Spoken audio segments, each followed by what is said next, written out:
Hello friends, आज हम करेंगे क्लास 10th का जो फर्स्ट चैप्टर है रिसोर्सेज एंड डेवलपमेंट। उस चैप्टर का ये सेकंड पार्ट है। इस चैप्टर में हमने बहुत कुछ डिस्कस कर लिया था और आज हम डिस्कस करेंगे इस चैप्टर में रिसोर्स प्लानिंग। रिसोर्स को कैसे प्लानिंग के साथ हम यूज़ कर सकते हैं, ये सब कुछ देखने वाले हैं। Planning is the widely acceptable strategy for a judicious use of resources. तो हमने पढ़ा था कि जो रिसोर्सेज हैं ये क्या होते हैं, पहले हमने ये देखा था और किस किस तरीके से उनको अलग अलग क्लासीफाई किया गया था। तो बहुत से रिसोर्सेज ऐसे भी थे जो ख़त्म हो सकते हैं, ख़त्म हो जाएंगे, जैसे कि जिनको हमने रीन्यूएबल और नॉन रीन्यूएबल कैटेगरी में रखा था। तो अब हमें प्लानिंग के साथ चलना पड़ेगा। प्लानिंग ही एक ऐसी स्ट्रेटजी है जिसके साथ हम जो रिसोर्सेज हैं उनके साथ एक तरह का न्याय कर सकते हैं। It has the important in a country like India which has a enormous diversity in the availability of resources. तो इंडिया जैसी हमारी कंट्री जैसे इंडिया जैसी बहुत सी कंट्री को ऐसा समझना चाहिए कि यहाँ पे देखो हमारी इंडिया में बहुत से इनॉर्मस यानी कि डाइवर्सिटी, बहुत तरह के आपको रिसोर्सेज अवेलेबल है, मिल जाएंगे। There are a region which are rich in certain type of resources but are a deficient in some other resources. ऐसा नहीं है कि हमारे इंडिया में सब तरह के रिसोर्सेज मिल जाते हैं, नहीं। बहुत से रिसोर्सेज ऐसे हैं जहाँ जो हमारे इंडिया में बहुत ज़्यादा मात्रा में और कुछ ऐसे भी जिसकी हमारी इंडिया में कमी है। There are some region which can be considered self sufficient in term of the availability of resources. कुछ ऐसे क्षेत्र हैं जो यानी कि उनके पास सेल्फ सफिशिएंट टर्म में उनके पास रिसोर्सेज अवेलेबल हैं।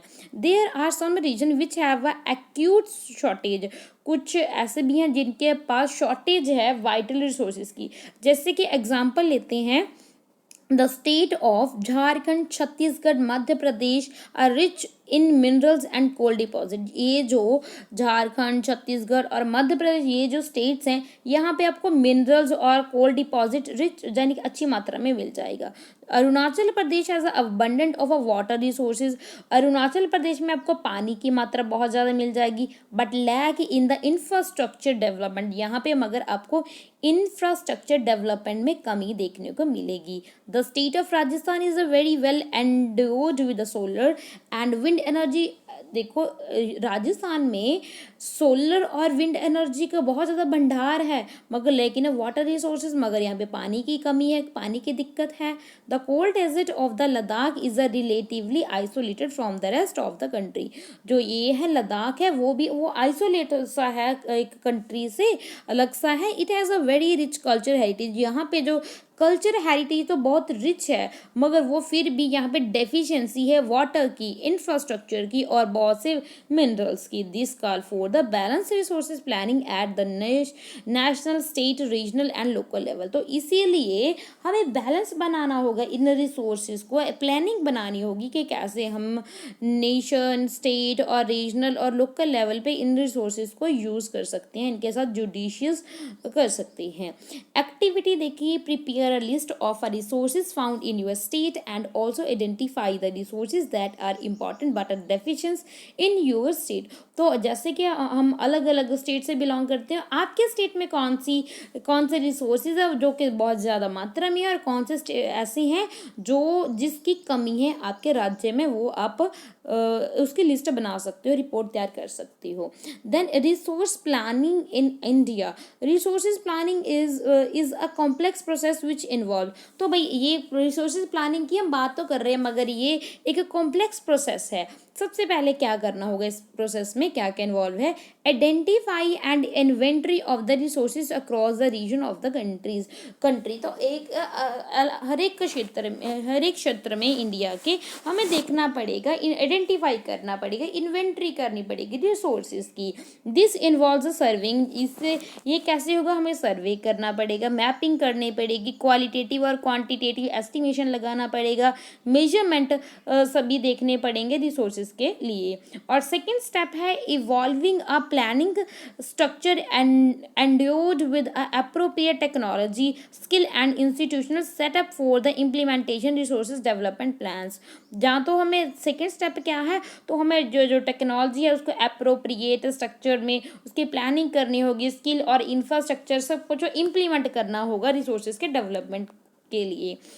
और थर्ड क्या होगा, matching the resources development plans with the overall national development plans. तो क्या फिर उसके बाद जो भी हमारे पास जो रिसोर्स है उनकी मैचिंग करनी होगी कि नेशन में, हमारे पूरे इंडिया में कितना मतलब वो भी पर्टिकुलर रिसोर्स अवेलेबल है उसको देखना पड़ेगा, ओवरऑल नेशनल लेवल पे देखना पड़ेगा, फिर उसके ऊपर प्लानिंग करनी पड़ेगी। India has made a concerned efforts for achieving the goal for resource planning right from the first 5 year plan launched after the independence।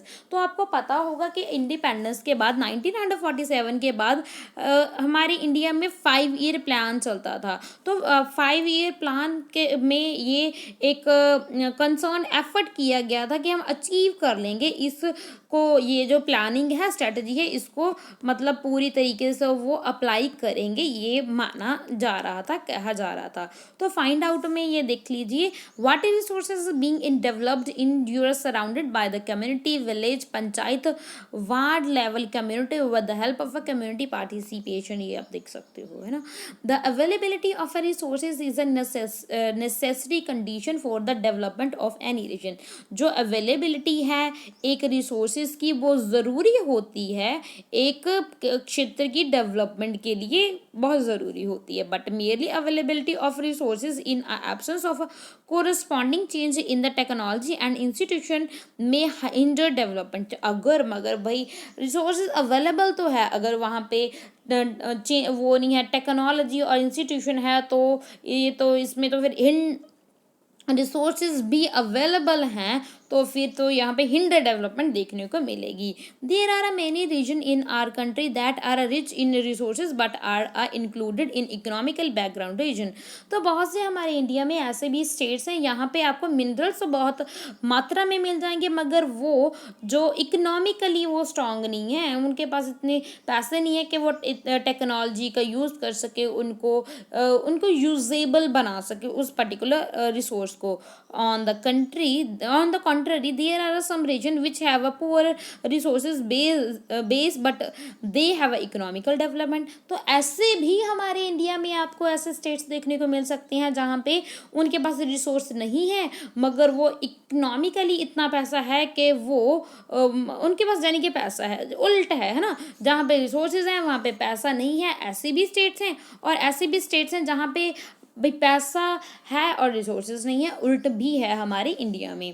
Can you name some resources rich but economical background region and some resources poor but economically development region, give reason for such a situation. तो आप इसकी example भी देख सकते हो कि हमारे India के कौन से स्टेट में रिसोर्सेज हैं मगर पैसे नहीं हैं, कौन सी ऐसी स्टेट है जिसके पास पैसे हैं रिसोर्सेज नहीं है, तो उसके रीज़न क्या है ये भी आप बता सकते हो। The history of colonization revealed that the rich resources in colony were the main attraction for a foreign invaders। तो हमारे यहाँ पे इंडिया पे ये जो ब्रिटिशर्स थे वो आए क्यों थे, क्योंकि भाई हमारे इंडिया में मिनरल्स बहुत ज़्यादा हैं, वो इसीलिए तो उन्होंने कॉलोनी बनाया था। It was a primarily the higher level of technology development for a colonization country that helped them to exploit the resources of other region and establish their supremacy over the colonies। तो India में resources तो पहले बहुत थे, मगर हमें use नहीं पता था कि कैसे किया जाए। जब वो ब्रिटिशर आए उन्होंने यहाँ पे इनको यूज़ करना शुरू कर दिया, और यहाँ पे अपनी उन्होंने कॉलोनी बना ली और सुपरमेसी एस्टेब्लिश कर ली उन पर्टिकुलर रीजन में। Therefore a resources can contribute to develop only when they are accomplished by the appropriate technology development and institutional change. तो ये देखो, तो ये रिसोर्सेज हमारी इकोनॉमी में डेवलपमेंट में कंट्रीब्यूशन तभी ही कर सकते हैं जब जब हमारे पास अप्रोप्रिएट टेक्नोलॉजी होगी और इंस्टीट्यूशन चेंज होगा, तभी हम इनको चेंज कर सकते हैं। India has experienced all this in a different phase of colonization। तो हमारे इंडिया ने इन सभी डेवलपमेंट को डिफरेंट फेज में एक्सपीरियंस किया है। Therefore in India development in journal and resources development in a particular does not only involve the availability of resources but also the technology, quality and human resources and the historical experience of the people। तो इस हमारे India ने क्या किया है, ये सब कुछ जो डेवलपमेंट है वो जर्नली तौर पे उन्होंने देखी है। ये जो रिसोर्सेज हैं वो पर्टिकुलरली कहाँ पे अवेलेबल है रिसोर्सेज, मगर हमारे पास टेक्नोलॉजी नहीं थी, क्वालिटी नहीं थी ह्यूमन रिसोर्सेज की, और हिस्टोरिकल एक्सपीरियंस हम इसका देख चुके हैं, सब कुछ देख चुके हैं हम ये सब। आगे आ जाता है कंजर्वेशन ऑफ रिसोर्सेज। भाई अब इनका बचाव कैसे किया जाए, यानी कि सावधानी से हम रिसोर्सेज को कैसे यूज़ करें। Resources are vital for any development activity. Resources बहुत इंपॉर्टेंट रोल प्ले करते हैं किसी भी कंट्री के डेवलपमेंट एक्टिविटीज़ में, but irrational consumption and over utilization of resources may lead to a socio economical and environmental problems.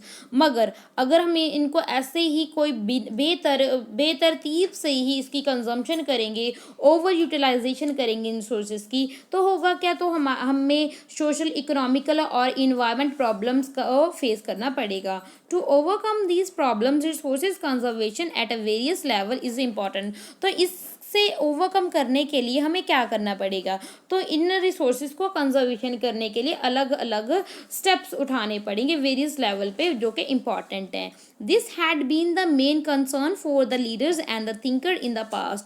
तो ये भी जो हमारे पास्ट में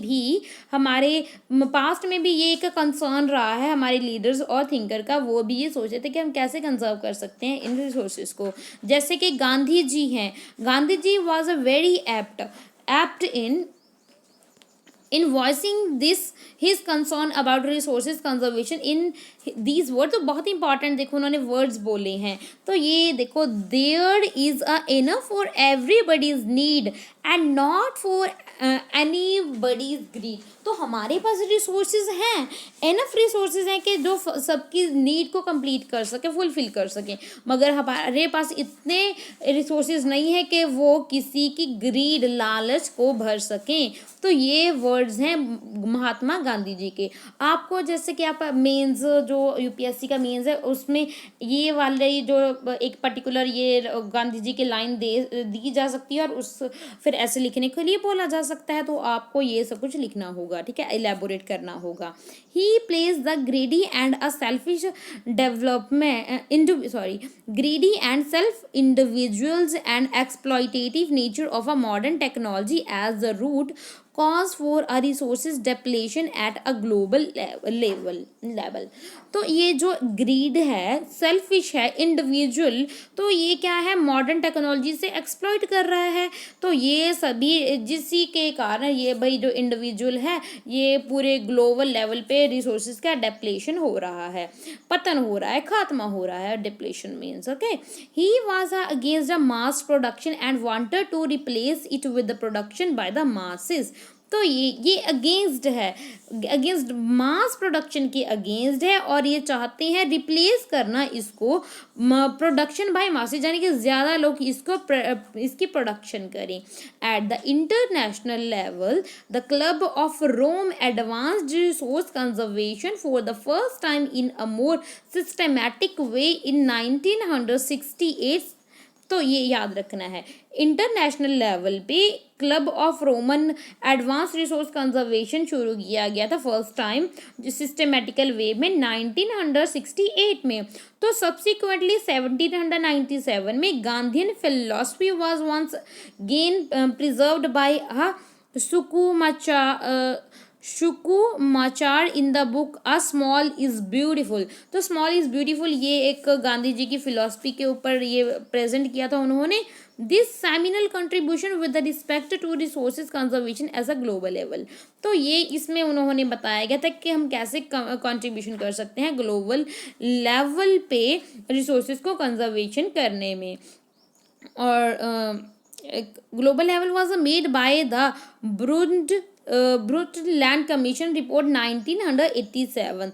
This report introduced the concept of sustainable development। ये जो रिपोर्ट थी इसने सस्टेनेबल डेवलपमेंट के कॉन्सेप्ट को इंट्रोड्यूस किया था and advanced it as a means for a resource conservation which was subsequently published in a book entitle our common future. तो उसके बाद एक बुक आई, पब्लिश हुई, और उस बुक का नेम था our common future. Another significant significant contribution was made at the earth summit. तो अदर जो ये कंट्रीब्यूशन था वो जो समिट हुई थी at Rio de Janeiro Brazil में 1972 में, उसमें भी इस पे उसने सिग्निफिकेंट कंट्रीब्यूशन दिया है। तो आगे हम लैंड रिसोर्सेज के बारे में पढ़ेंगे। लैंड रिसोर्सेज क्या है इसके बारे में बहुत अच्छे से हम डिटेल से डिस्कस करेंगे और करेंगे इसको वीडियो में नेक्स्ट पार्ट में लेके आऊँगी मैं इसको आपके लिए। Thank you and God bless you. जितना पढ़ा है आई होप आपको समझ में आया होगा।